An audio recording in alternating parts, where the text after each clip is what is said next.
the most important conversation, filming against the tide. This conversation, filming against the tide, follows a filmmaker who began as an actor and moved behind the camera to tell original stories that have won national recognition. We are joined by Rahul Ravindran, who began his career as an actor in Telugu and Tamil cinema before moving into writing and direction. His directorial debut, Chi La Sau, in 2018, won the National Award for Best Original Screenplay.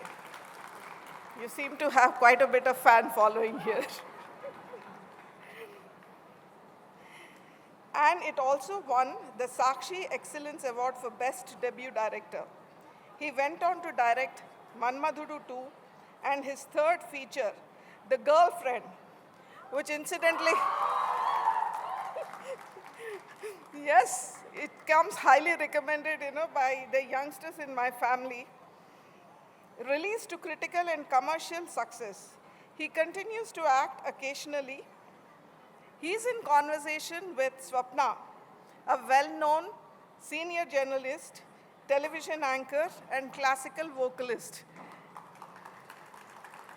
She is currently the CEO of Simon TV. Over to you, Swapna Garu.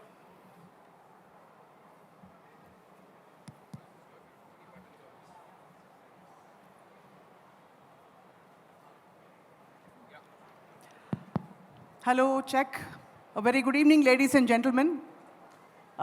It's really nice to see the kind of energy that we have here.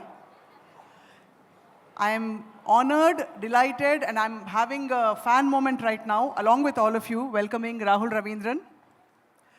And the only reason I say this with such conviction is because I watched his recent film, The Girlfriend, and as much as I look so strong, it moved me from my core and made me understand what we are putting up with, the kind of stereotyping that's happening in regular cinema. So Rahul, thank you very much to start with for that film.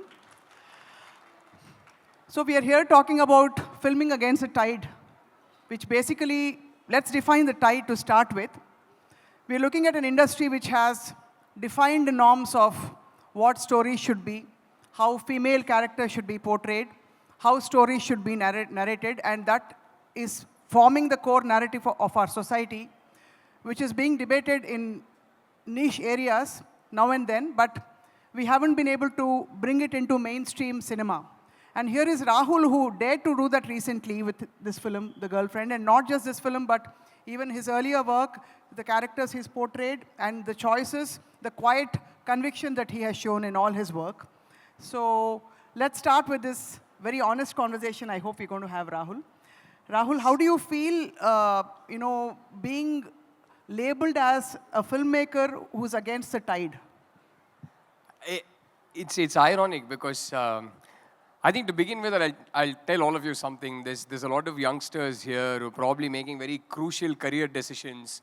I think the first thing I'll tell you is do not romanticize swimming against the tide. Romanticize following your dreams, following your passions. Thank you. I chose to make The Girlfriend not because I wanted to swim against the tide. That wasn't the choice. It wasn't rebelling for the sake of rebelling. I chose to make The Girlfriend because I felt passionately about the story. I was excited about the story, and I wanted to bring it to the screens. That is why I chose to make it. Once you've made that decision, and the foundation of that decision is doing something that you want to do, which is chasing your own dreams, your interests, and your passions, you're then going to have to swim against the tide, which is by itself not worth it. I assure you, do not be deluded. Swimming against the tide is not worth it unless the foundation of that decision is not the act for the sake of it, but following your dreams and passions. Once you've made that decision, and then if you have to swim against the tide, so be it. That's okay. Then that's going to be worth it because you know you're doing something you want to do. Not just making the film. I remember I'd finished my MBA. I wanted to be a filmmaker since 7th or 8th standard. And I ended up doing an MBA and then did another 1-year course in marketing. and then worked for a year and a half as an assistant brand manager. Is there anybody working in radio here? No? Oh, of course, yeah. I used to work with Radio City as an assistant brand manager in Bombay in marketing. And there was a point when I was about to get a promotion and I was about to get a pay hike, and I knew that if I had gotten used to that pay hike, I'd probably buy a car on EMIs and I'd be stuck for the rest of my life. And I always wanted to be a filmmaker from 7th or 8th standard. So I said, I hang around till I get this promotion. I'm probably never going to develop the courage to quit. So I said, I'm going to quit. And I went and had a chat with my boss, and I said, I need to quit. But why did I take the roundabout route to come to cinema? Because I come from a family that had absolutely nothing to do with cinema. I didn't have a single contact in cinema. So I didn't know if I was going to be assured of even that first Friday, let alone surviving 16 years that I have, which sometimes when I look back has been a miracle. At that point, again, I remember a lot of my friends who said, are you sure? Are you sure? My parents were very supportive, but my dad was also very rightly worried. He said, listen, you're saying you want to come and try an industry that I know nothing about. I can't help you with this. You're on your own. Are you sure you want to do this? And the minute I said yes, he said, okay. And at that point, what prompted me to make that decision was the clarity that I'd be happier as a failure in cinema than a success in some other industry. So the foundation for that decision was that I wanted to follow my passion, I wanted to follow my dreams. After that, whatever swimming against the tide I had to do, it was worth it because the foundation of the decision wasn't rebelling without a cause. It was to chase my own dreams. It was to live a life where I don't have regrets. I don't turn 50, look back and say, damn, I didn't do half the things I wanted to do with my life. So that's the first thing I'd like to say. Don't swim against the tide for the sake of it because it is tough. It is absolutely tough. But however you made this film, and Rahul, I think you've normalized a lot of things which people were even apprehensive talking about in this film and in more such stories that you'll hopefully be telling us. So how far do you think cinema shapes the narrative of the society? That's a very deep, profound question. I think it works both ways. I think like the government, they say, by the people, for the people. Like the government, which often represents what society is like, because those who go on to become leaders and politicians aren't aliens. I mean, they are from us, from amongst us. Right. And often, mentality of governments represent the mentality of society itself. And I think cinema has a similar parallel in the sense that it works both ways. Society shapes cinema, and cinema shapes society in turn. Individually, as a person, I can tell you that my personal opinion is that cinema shaped me quite a bit in my teens, in my early 20s, when my personality wasn't definite and formed yet, when my character was still getting shaped, when my world views were still getting shaped. Cinema, and not just cinema, literature and poetry and music and all kinds of art forms that I was exposed to shaped me quite a bit. So I am of the personal opinion that cinema does have a massive impact on society. And however, I also believe that not every filmmaker needs to have their opinion. But I do believe that whether you're making cinema to impact society or not, our own politics, our ideals, our worldviews always tend to reflect in the films we make, either passively or actively. So in other words, what we are saying is that all the filmmakers who've been making a certain kind of films are reflecting their own ideology, or are they just subscribing to the norms of what a commercial hit should be? Knowingly or unknowingly, I feel your own politics will always reflect in your writing, even if you think you're making an extremely apolitical film. Something like, for example, mass masala cinema that we all love. I love going to a theater to watch. I mean, there is nothing like a well-cooked mass masala cinema. I am the type that will whistle and get up and clap and dance. I'm that kind of an audience. However, be it the representation of minorities, even in such films, be it the representation of women, knowingly or unknowingly, you are normalizing many things. Knowingly or unknowingly, your own politics will always reflect in the cinema that you make. That is the truth. And often when I have a chat with some of these filmmakers, I realize a lot of it is subconscious. It's not conscious. Right. Our own biases, our own prejudices, our own politics will always sometimes subconsciously reflect in the cinema that we write. So yeah, I do think, like, going back to your previous question, I do think cinema shapes society, but I think it's equally true the other way around. Because who are filmmakers? They are from amongst us. They are from society. So, yeah, yeah. So, in other words, again, extending the same point, if we are celebrating a certain film, which intellectually can be spoken about, discussed at length, as portrayal of misogyny, and something that's, that needs to be rebelled against, are we saying that the society is actually moving towards accepting such films or glorifying such, characters in the film?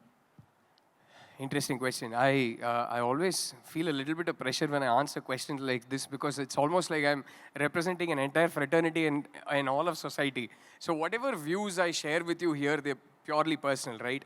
I can tell you the one thing that I'm noticing with the world as such, which is that I've always believed, be it politics, be it society, I always feel throughout the history of mankind, we're like a pendulum.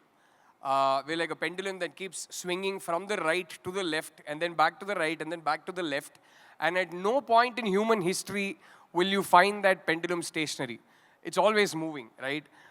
And ideal would be if it stops somewhere at the center, but that never happens. We tend to go to one extreme, and whatever the extreme, setting aside my own political ideologies, whatever the extreme, any extreme is often problematic. Any extreme is not ideal. And once the pendulum starts going towards one extreme, it starts getting pushed vehemently, sometimes violently towards the other extreme, and then it catches momentum the other way. And I do notice as such, if you look at the governments that are coming to power across the world in some of the most influential countries, economically, or in terms of their nuclear arsenal, you will notice that a lot of countries are getting right-wing governments. So I do notice that the pendulum is swinging slightly towards this side or this side, depending on where you're sitting, on the opposite side. So I noticed that. Having said that, at no point in human history will you have all of society thinking the same way, and that's the beauty of it. You will always have a point and you will always have a counterpoint, and we're always together trying to find a balance. So what I believe in is that, be it politics or cinema, I believe that what is important is, one, freedom of speech, and I believe in that being absolute and for either side. It shouldn't only be for my side. Even if I find something extremely problematic, extremely caustic and acidic, I believe in the other side's right to express themselves. Right. And once that has happened, once there is expression, I believe that there should be discussion, debate that happens over it, be it art forms or be it politics or whatever it is. So what is healthy, what is ideal is that we all sit down, discuss and talk in forums like this and try and understand each other. Unfortunately, that's not always how it happens. It's not always civil. It's not always respectful. But well, it is what it is. We make do with what we have. So yeah, yeah. So today, cinema in India especially is being shaped largely by, like you said, right-wing narratives because of the revivalism that's coming back. Excerpts and bits and pieces of mythology which is being laid as a foundation for most stories, or patriotism or nationalism, whatever we want to call it. So how do you as a filmmaker see that when you want to tell your stories of strong women, of women who can speak up for themselves and all that, Rahul? I honestly, for example, when I was, I'm not going to always be making films that are from a woman's point of view. I have different kinds of stories and I want to tell all of them. But specifically talking about the last film that I made, The Girlfriend, it's a story that I had thought of about 11, 12 years back. And it's a story that I had sat down and written. The screenplay was ready sometime in January 2020, just before COVID hit India, I remember. And I remember when I thought of the story, I hadn't yet obviously become a filmmaker at that point. And I remember thinking to myself, by the time I become a filmmaker and by the time I get to make this film, it may not even be relevant. That's what I thought. And then surprisingly, I realized by the time I made it, it was even more relevant than the time I had thought of it. So it's strange that way. But yeah, coming back to your question, sorry, can you repeat the question again? So, I mean, the fact that revivalism and a certain theme is being celebrated as the cinema in the country right now. Right. So does it pressure you into falling into the same thing, or you will dare to still continue to narrate your own stories? Right. I'm going to combine this question with the topic itself, which is filming against the tide, right? When I'm making a decision to make a film, that's not when I'm swimming against the tide. When I'm writing that film, that's not when I'm swimming against the tide. I'll tell you when I'm swimming against the tide. And I say this as someone with privilege who actually was able to find a producer to get this film made, right? When you start swimming against the tide, these are the invisibles, the intangibles that nobody talks about. On one hand, you have negative pressures that act upon you to not swim against the tide, which is that, for example, a lot of well-meaning well-wishers, I remember, told me, hey, don't make this film because women don't come to theaters. And I said, women don't come to theaters is not a fact by itself. Women don't come to theaters because we're not making cinema that resonates with them. So, like, you can't, there you go, yeah. For example, there's a lot of boys here who play cricket, I'm sure. Now, you can't make an abdomen guard and say women don't buy abdomen guard. They don't need it. Obviously, they're not going to buy it. Although I don't know if women actually use abdomen guards in cricket. So my point was that we're not making cinema that resonates with them. We're not making cinema that pulls them to the theater. So why will they come to the theaters? I don't think it's a fact by itself. Now, these are the sort of negative pressures you'll face. And more often than not, you'll actually find it easier to stave those pressures. If you really believe in something, that's not what is going to deter you from going and making that film. So I used to keep telling people, no, I want to find this. Now, the second kind of negative pressure you will have is that if I'm writing a film like The Girlfriend, to get it made, I might have to go try and convince 10, 15 producers before I actually find one that can greenlight it. Did you? In my case, no, not 10, 15, but I had to talk to about 3, 4 before I... What was the primary objection? Same, women don't come to theaters, and there were objections that were beyond gender itself, which was that who do you make this film with? The biggest obstacle to that was that we have only, before I'd made The Girlfriend, we had only 2 female stars in Telugu cinema who have a market for themselves, which was Anushka and Samantha. And then Kirti at one point joined that list with Mahanati. Right. But they said there are only, like, as opposed to male actors, if you want a certain budget, and if you want a certain pre-release business, which is important, let's not be deluded. It is a very expensive art form. There are crores at stake. And gender bias is irrelevant when a producer is making a decision to invest money in something when he knows it's extremely risky to get that money back. When is a film not a risky proposition? When you have a lead star who's going to assure you X number of crores as pre-release business, right? And that way, your investment is going to be safe before the release of the film. That is the only reason any sane producer will invest money. Now, when it comes to stories where the protagonist is a woman, when you have only 2 or 3 options, and they may either not suit your script, or they may be busy with X number of projects themselves, so they might not have the dates to do your film, or quite simply, just the 2, 3 options we have may not like your script, then how do you make it? Right? Then at that point, how do you make it? Right. So those were the bigger deterrents, right? And so I did have to go to some 3 or 4 producers, I think, then they said, who do you make it with? You're saying it's a college student. The few female stars we have been around for a while, so the audiences may not buy them as a college student. So then who do you make this with? And that's a question I couldn't answer.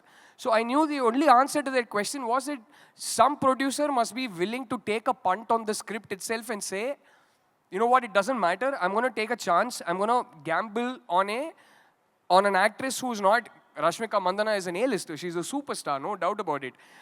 She's done some of the biggest films in this country. But at that point, my producers knew they were making a film which was going to be her first solo film. And the market decides your pre-release business based on your last solo film, right? So luckily, I found producers who were willing to take that risk. Also, excuse me, what is crucial here is that it was a big producer who's got multiple projects running.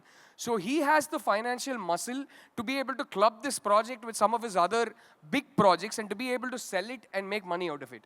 And that was crucial. So all these factors aligning. Now that producer needs to like my script, needs to want to work with me. So all these factors aligning is often a negative deterrent, and it's not easy for these things to fall in place. But I will tell you the bigger deterrents, which is what I was going to get to, which is the positive deterrents. Like, if you don't do this, you have things to benefit from. And those are often the most powerful deterrents you will face, not just about filmmaking, but in your own lives, where I remember I knew that if I had written, for example, The Boyfriend, and I know such stories, if I had written The Boyfriend, I knew that number one, it'll get easily greenlit. Number two, I will probably, get a pick of, say, 30, 32 male stars we have who have a pre-release market. I'd be able to get one of them who has a good pre-release market, because of which I will get paid a better salary. My film will get a better budget. Now, I'm a family man. I have 2 kids. I have a home to run. That is a massive deterrent. And you will come through, you will reach crossroads in your life where you have so many positive deterrents that are discouraging you from taking another path. At that point, how strong is your conviction? How strong is your passion? I know that if I had made The Girlfriend, I immediately, without bargaining, agreed to take a pay cut when I chose to make The Girlfriend, because I knew it was a risky financial proposition. Had I chosen to make The Boyfriend instead, I would have gotten double the salary. I would be financially better off. Why? It's got nothing to do with gender bias. Simply because I have a larger pool of male stars to pick from. And they have a good, healthy pre-release business market, and therefore I will get paid a better salary. Now, these are the kind of positive deterrents that will often discourage you from filming against the tide or from making other decisions in your life that are swimming against the tide. For example, when I quit that job when I had a salary and chose to come and try cinema, without any guarantees that I will even see my first Friday in my life, without knowing when my next income would be, the positive deterrent there was, you have a job, the first of every month you get paid a salary, and that is a massive security. Are you willing to let go of that security? So probably as a guy, was that pressure stronger on you, compared to if you had been, or if it had been your sister or somebody else? I suppose, but then if I had a sister who wanted to do that, she would face a different set of pressures. Cinemalo enduku, safe kaadu, and she'd be thrown with a bunch of statements like that. She'd be discouraged. But so women have their own set of pressures. But as a guy, sure, yeah. Obviously, your extended family, everybody wants you to be an eligible boy as a rishta settled. tomorrow. Yeah. So you are incentivized for not swimming against the tide. And these are often the positive deterrents you'll face in your life. And at that point, how strong are your convictions? How much do you want to go make your girlfriend? That could be writing a book. That could be switching a job. That could be going and making a film. I don't know what it is. So I think these are the 2 types of deterrents that make it swimming against the tide. So I'm sure most of the audience here has watched The Girlfriend, and they can relate with it. So I'm delving a little deeper into some of the scenes. So when you made The Girlfriend, you could have very well narrated the story differently. Okay, good boy, looking ideal in many ways, but suddenly turns sour and bad and is toxic. And to understand toxic, it takes a while for Rashmika.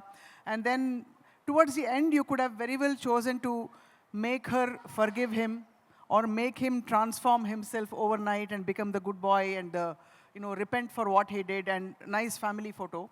But here is one film you showed a woman taking her chunni off, making a point that she's not going to conform, throwing it out and walking to him and directly telling him that, yes, I slept with you and I'm choosing to walk away. So did you receive a lot of slack, and how did you conceive that entire emotion, and how did you justify it to yourself, considering the surroundings that we live in? Right.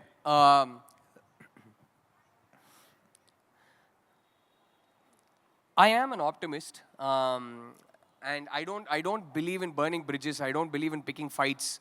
I believe in dialogue. I believe in respectful conversations. And most importantly, despite my leanings, I'm still a man. I keep constantly working on my own biases. Some of them come from my naivete of never having lived the life of a woman even for 1 hour, right? And there are certain things that my eyes will never open to because I've never lived the life of a woman. I am a man at the end of the day, and I have that privilege. But I remember in the early days of social media, I used to have discussions with my wife. She'd sometimes, she'd have random strangers come and abuse her or say something to her in very unparliamentary language, and she'd give it back. she'd never go down to their level in terms of the language. She'd never get abusive, but she'd give it back aggressively, right? She picks up her, what I call the proverbial AK-47 and starts, starts firing. So I am not that man. I am somebody who believes if you have the energy, if you have the time, and if you have the inclination, sit them down and try and make them understand. I'm more a Gandhian, and I think she's a Bose follower. Why? So I'm coming to that.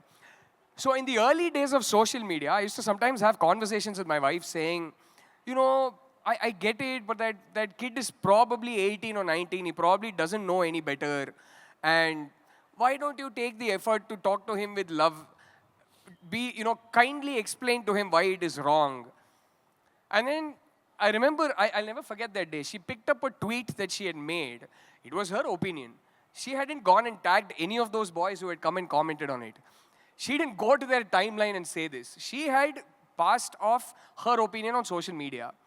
And there were about 100 boys who had come and commented with very, very abusive language. The first thing she asked me was, do you have the time and energy to sit and talk to all of these 100 people one by one with love and effort and change them? I said, I don't.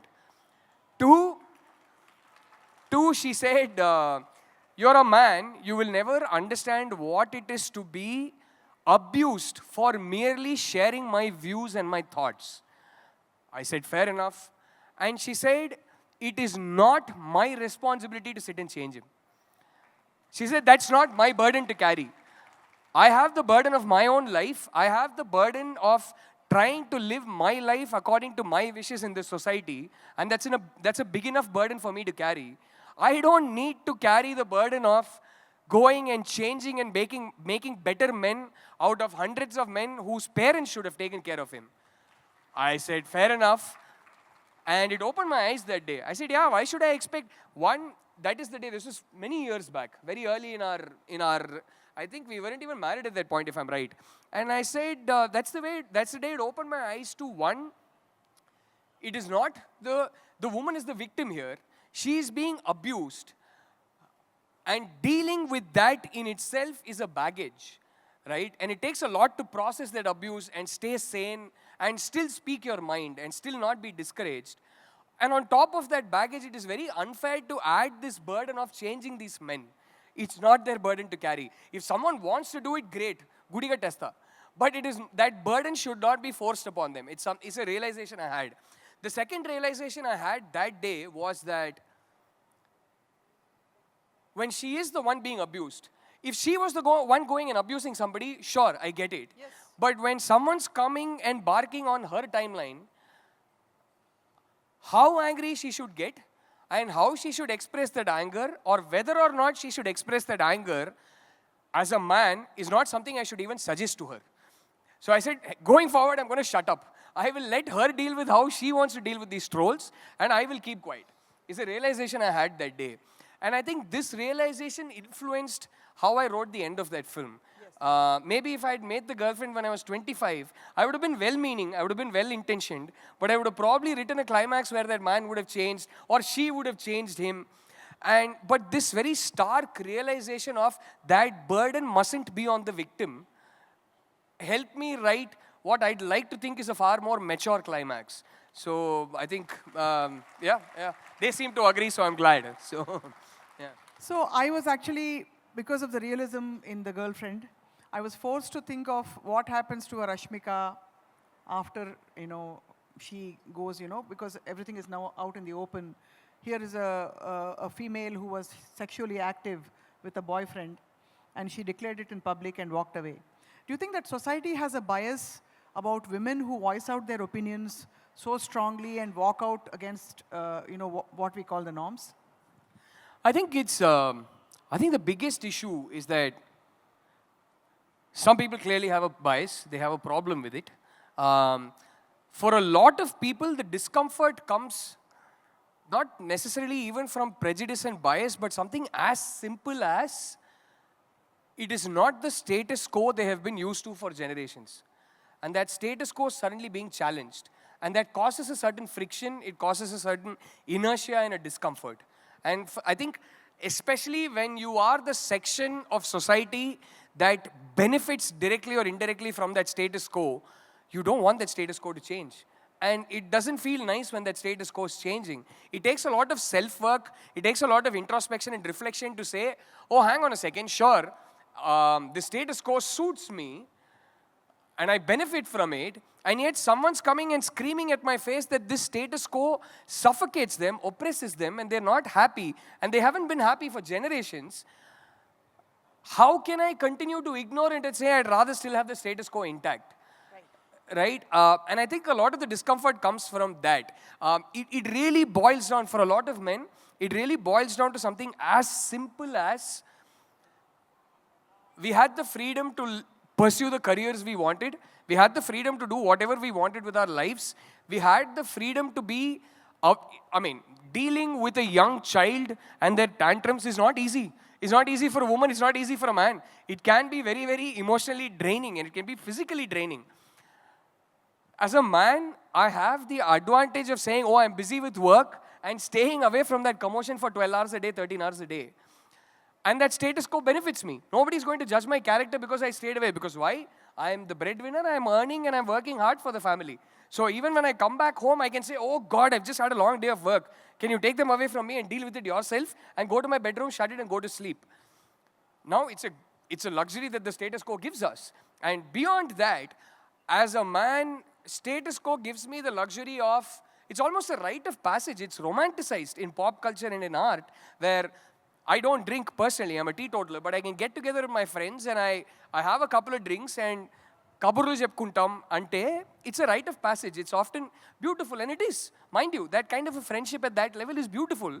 But as a man, my character is not judged for it. I'm not called amoral. I'm not called immoral. I'm not saying everybody should start drinking. That's not what I'm saying at all.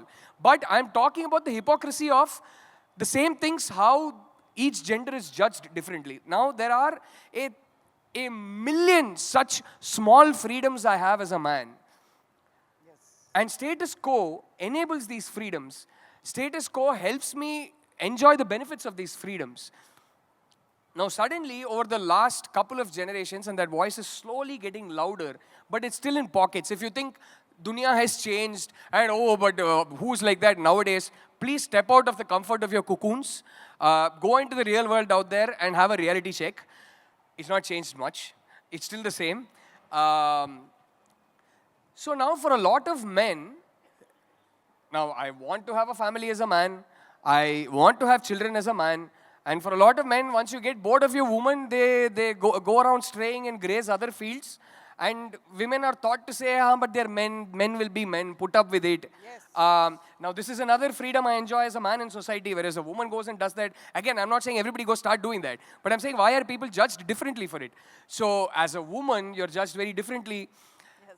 Now, there is a status quo, there are social norms that have been built very carefully for centuries that benefits me so much.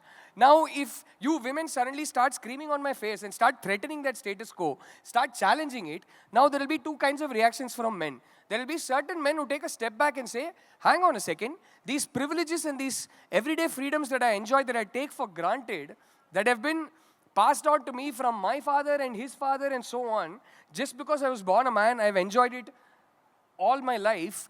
Someone saying this same system is causing me suffocation, there are going to be two kinds of men. One that will take a step back and say, oh damn, is that right? What can I do about it? Right. Can I then help them? Can I walk along with them? Can I be an ally? Because someone's telling me they're not happy, someone's telling me they're being victimized by a system that benefits me, then in good conscience, am I okay with that system? Now there is going to be another kind of man. I try to understand it without judging it. I think as a writer, it is very important to understand before I judge. So I try and understand the other kind of man who says, why are they unnecessarily causing this commotion? I like it the way it is. I like the privileges of this system the way it is. I benefit so many everyday freedoms because of it. Why are they threatening that? I don't like it. I will shut them down. So it goes down to such basic levels. So I don't know. I know I rambled on quite a bit, but I hope that answers the question.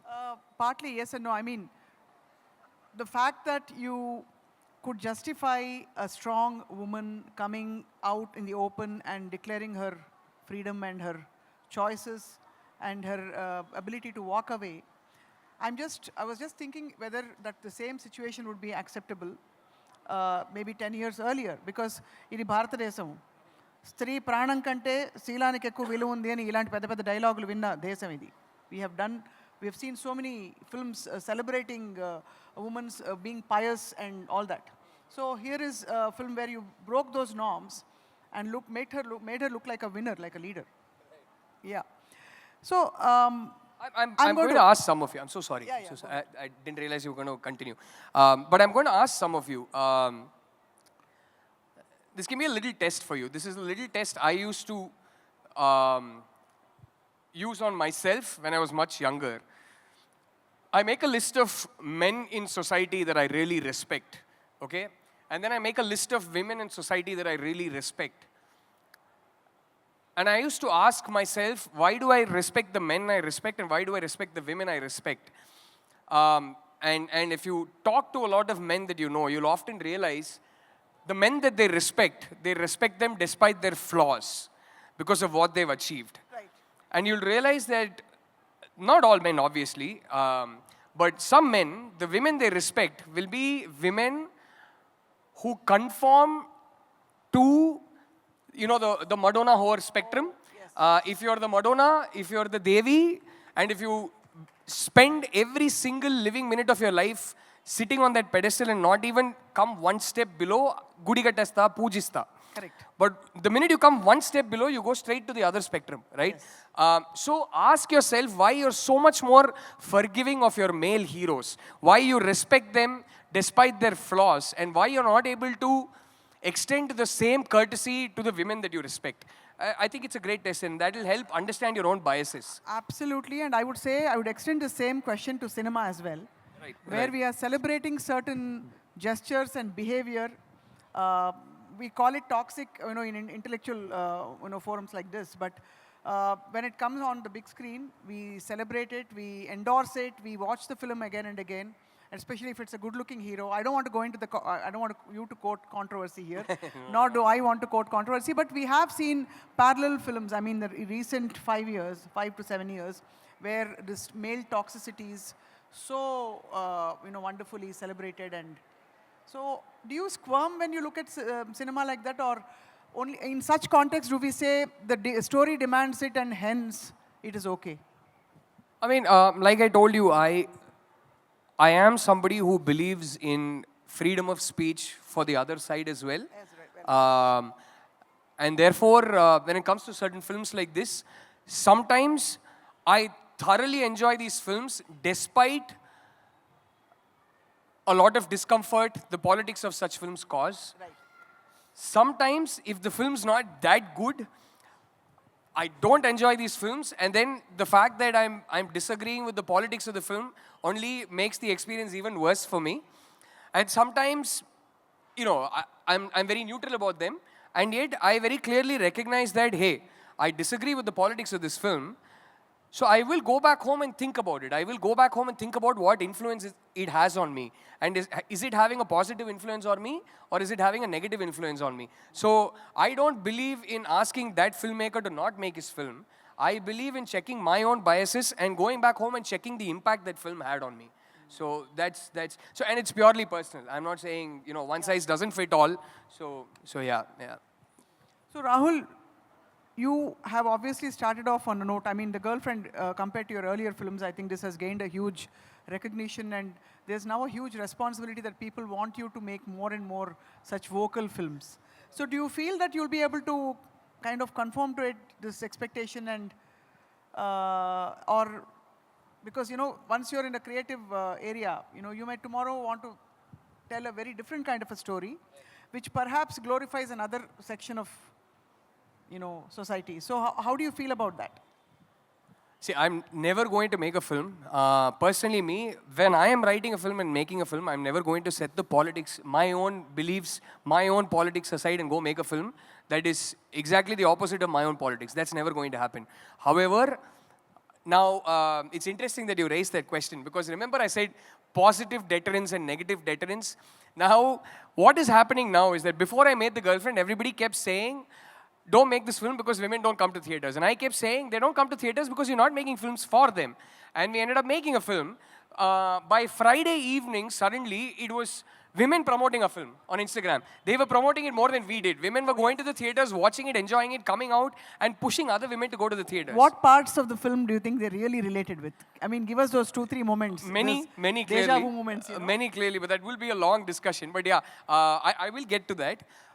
But interestingly, what happened was that I had a bunch of producers have a realization, and after the girlfriend, there was a bunch of producers who called me and said, come make a film for us. Now, if your name is on the poster, women are going to turn up on day one. It's a market nobody else is able to cater to. And you have now built a market where they're going to turn up on day one. So come make a love story for us where the woman has a great role. Now, here's the beauty. There is a film that I'm going to start at the end of 2026, which is a romantic drama, which has a beautiful role for the woman. And I know that whoever liked the girlfriend is going to turn up on day one for that film, right? But before that film, there is another film I want to make, which is set largely in a man's world. The protagonist is a man. Most of the important characters in the film are men.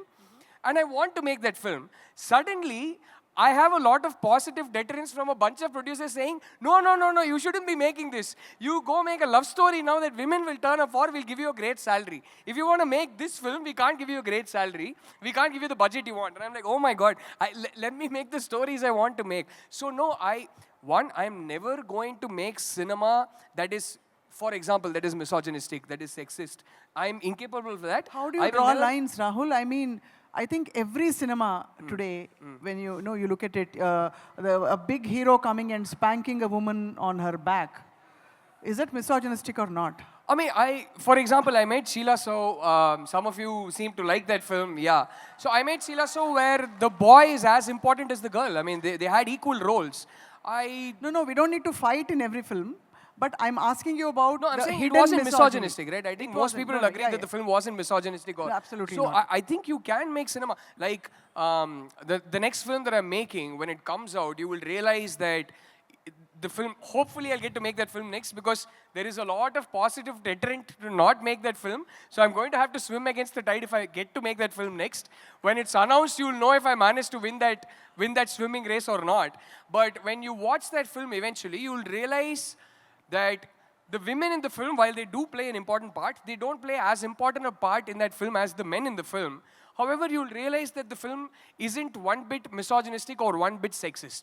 And I think the two can exist.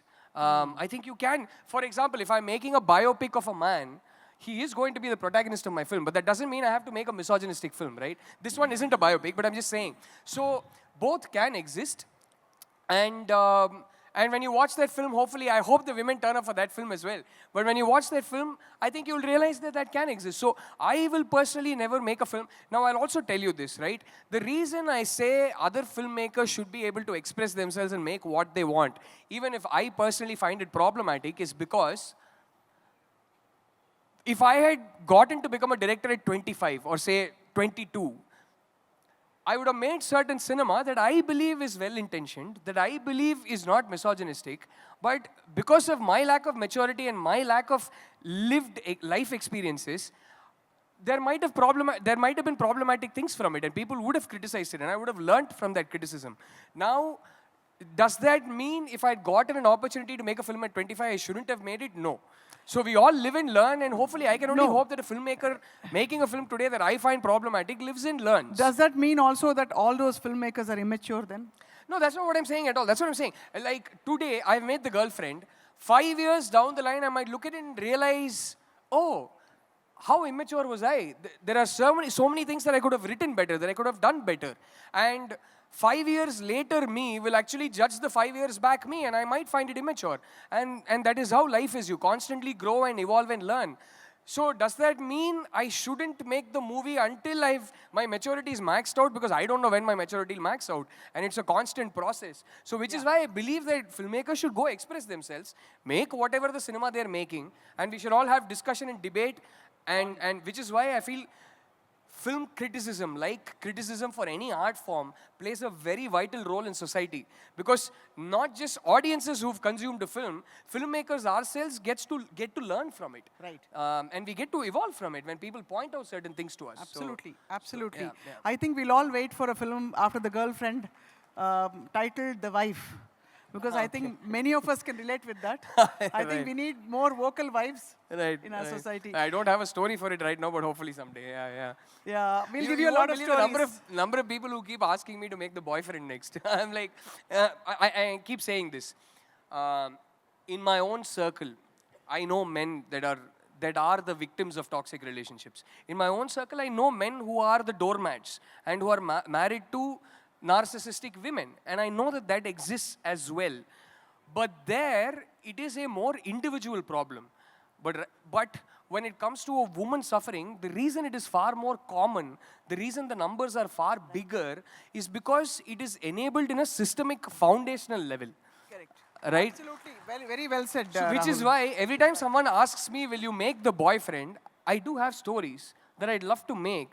But I know that if I make that film, people will take that up, blow it out of proportion for more than what it is, make it a cautionary tale, and say, see, and take whatever little agency they've given, quote-unquote, women right back. Right. And that's why I don't want to make the boyfriend. But I will never stop another filmmaker from making the boyfriend. So, yeah. We just have 5 minutes, Rahul, to wind up. So would you like to take just 1 or 2 questions very quickly from the audience, please? Yes, ma'am. Ma'am in the yellow sari. We don't have a lot of time, so I really apologize for this. Congratulations on The Girlfriend. We need more such meaningful cinema. When COVID opened up OTT, we were hopeful that more good cinema would come, the low budget, so-called offbeat, whatever you name it, but just plain, simple, meaningful. But unfortunately, it didn't happen. It didn't, the offbeat cinema didn't explode like we would want it to be. So how long would Telugu audience have to sustain on Malayalam cinema and subtitles? So does the Telugu film industry think that Telugu audience are not there yet? I keep telling all the producers I meet this, I keep telling them that today, for the first time in the history of Telugu cinema, in more than 100 years of Telugu cinema, I believe that post-COVID, because of the penetration of internet into our heartland, the kind of numbers that we're saying in terms of internet penetration and OTT penetration is higher than ever before. And I see that today when I go for shoots to a Palakollu or a Rajollu, I see people sitting and watching, sometimes in hacked pirate sites, but sometimes in the actual OTT platforms. I see them sitting and watching Telugu dubbed versions of Korean stories, Malayalam stories, Spanish stories, Hindi, English, from all languages. And thanks to regularly and repeatedly consuming content from other languages, they are now used to all kinds of grammar, they're used to all tonalities of storytelling, and they're more open-minded, that I believe for the first time in the 100-year plus history of Telugu cinema, our audience's cinema intelligence is higher than the cinema intelligence of directors and producers. So I keep saying that yes, the first few through the door might be martyrs, but if we don't, in terms of our storytelling, in terms of what we choose to fund, in terms of the kind of grammar we're forcing filmmakers to tell their stories in, if we don't push boundaries, we will never find out how far they've gone. And we'll keep repeating the same mistakes. The truth is that when you make a film, there are only 2 possible outcomes. You lose money or you gain money. And the truth is that 85 to 90% of films made every year lose money. That doesn't change. So if that doesn't change anyway, might as well take risks and make newer mistakes than make the same old mistakes. But end of the day, I'm a guy with words, and I can go, throw my words at somebody and make a very compelling, passionate argument. They're going to go to sleep that night, wake up in the morning like, nah, it's my crores at stake. And I respect that. I respect the fact that it's somebody's crores at stake, and it is an expensive art form. So it's like a catch-22. I don't know how to convince them. The only thing I can say is someday when I'm wealthy enough to produce my own films, I will try and push boundaries. Whether or not I'm good enough, I'll find out, but I will try and make new mistakes at least. So I hope that happens. I hope your question's answered soon. And I'd like to think at a smaller level, it is happening. I think there are new age Telugu filmmakers that are coming and trying in their own way, pushing one step at a time. But most of them in the edit room in post-production, their voices are often severely compromised. But what can you do? Again, it's well-meaning people who are scared of their crores at stake.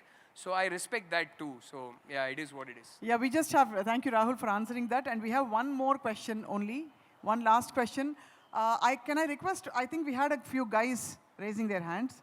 So let's hear a guy's perspective if that's okay. I mean, is there going to be another session after this? Okay. If not, I don't mind taking one or two more questions. That's up to you guys. I think I leave that decision. Yeah. When does a film... Oh, there's another program, so you all need to go there. Yeah, let's. Okay. Yeah. Last question then. Yeah, Who is when- it? I can't see you. Yeah, here. Yeah. Yeah. When does a creator like you swims against the tide when film becomes the contention between art or business?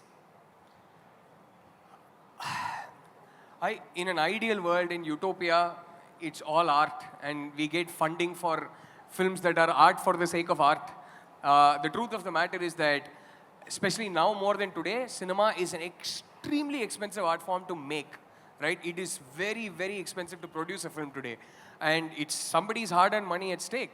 So I can't, personally, right, to each his own, if there is a filmmaker who's able to find funding for art for the sake of art cinema, for pure self-expression, I will be so happy for him or her.